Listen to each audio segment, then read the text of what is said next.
So, what is fascism? Following our video on the rise of fascism, we received many comments which made us realize that most people don't know what fascism is. Admittedly, we should have included a precise definition of fascism either during the video verbally or as a visual pop-up as we have been doing recently.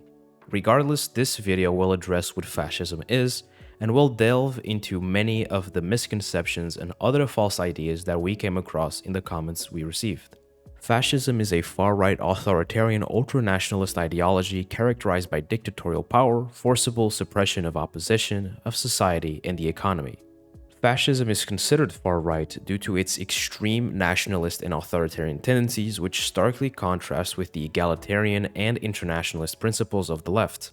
The far-right nature of fascism is evident in its advocacy for a hierarchical society, emphasis on order and tradition, and its harsh opposition to communism and ideologies that promote the abolition of class society. Leaders of fascist political parties are often portrayed as saviors and the embodiment of the will of the nation. Fascism promotes the idea that certain races, nations, or cultures are superior because others are uncivilized and barbaric. Opposition, whether political, social, or cultural, is violently suppressed to maintain the regime's control. This includes censorship, propaganda, and the use of state violence to eliminate dissent. While not opposed to private property, fascism involves heavy state intervention in the economy to align with the corporate interests of the organizations that fund the fascist parties. However, what is the origin of fascism? The term fascism was coined by Benito Mussolini in the early 20th century to describe his ideology. It is derived from the Italian word fascio, which means bundle or group, originally referring to the political organizations in Italy known as the fasci di combattimento, meaning combat groups. The symbol of the bundle or farces symbolizes strength through unity, representing the idea that a single rod is easily broken, but a bundle of rods is difficult to break. Although Mussolini is credited with coining the term fascism, he and his followers were not the only fascists in history. While they were the first to be called fascists, Mussolini only gave a single name to the accumulation of already existing ideas. This misconception has led to the belief that he was the sole originator of fascism, and that anyone who came after him with similar or nearly identical ideas was not a fascist, which is not accurate. Another misconception around fascism that is also related to Mussolini is that fascism is a leftist ideology. This is because in his early political career, Mussolini considered himself a socialist. However, by the end of World War I, he had a disillusionment with socialism and turned to nationalism, and eventually founded the Fascist Party. He found Marxism's focus on class struggle and proletarian revolution incompatible with his vision of society and governance. So he developed an ideology that emphasized nationalism, authoritarianism, and the suppression of class conflicts in favor of national unity. Mussolini even went as far as considering himself an anti-Marxist. This ideological shift from Marxism to fascism is an example of how individuals can evolve politically, influenced by personal experiences, trauma, or significant events. This departure highlights the fundamental characteristics of fascism that differentiate it from leftist ideologies.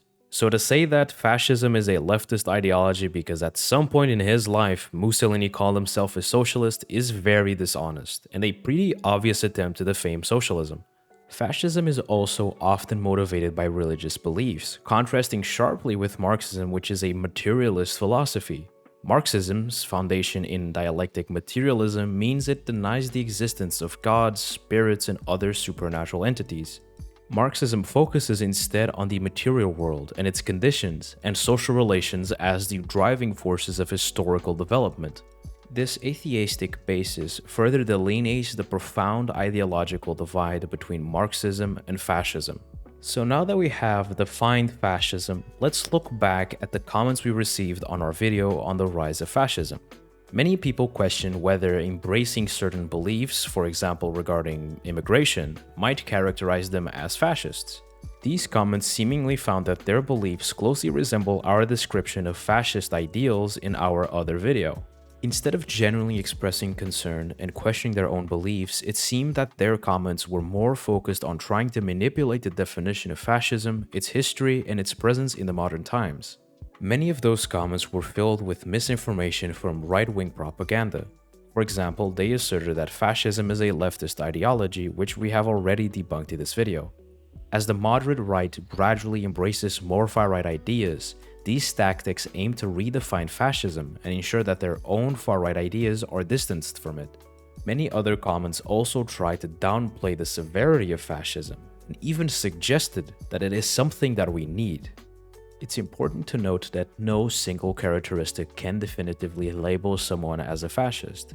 However, it's worth noting that individuals who support certain fascist principles such as nationalism, anti-immigration, ideas of cultural supremacy, and others are very susceptible to fascist propaganda. It is important to engage with and potentially guide these individuals away from these dangerous beliefs before they fully embrace fascism without even realizing it. There was another prevalent misconception in the comment section of our previous video. Some people mistakenly believe that fascism is inherently anti-capitalist or in opposition to capitalism. On the surface, fascism seems incompatible with capitalism, but a deeper look reveals that fascism does benefit capitalism. However, we'll delve deeper into this topic and relationship between fascism and capitalism in a future video. For now, it's crucial to accurately define fascism and understand its true nature. It's important to analyze fascism critically without being swayed by propaganda that seeks to portray it as a leftist ideology or downplay its horrific atrocities. This distortion of history is often perpetrated to shield the far right and even the center right as they openly embrace fascist ideas. Understanding fascism is crucial in the current context as we witness a resurgence of this ideology, with many individuals being misled into embracing it through panic about immigration, xenophobia, and other irrational beliefs. By accurately identifying and understanding fascism, we can better equip ourselves to challenge and combat its rise. If you enjoyed this video and would like to support us, and also stay updated on future episodes, consider subscribing to our YouTube channel. Additionally, you can support us on Patreon or visit our website to learn about alternative non-monetary ways to support our work. Join our public Discord server to become part of our community and submit questions for our Q&A on the monthly Politdigm podcast. Also, don't forget to drop a comment with questions you would like us to cover. Anyways, good studies, and we'll see you in the next video. Goodbye, everyone.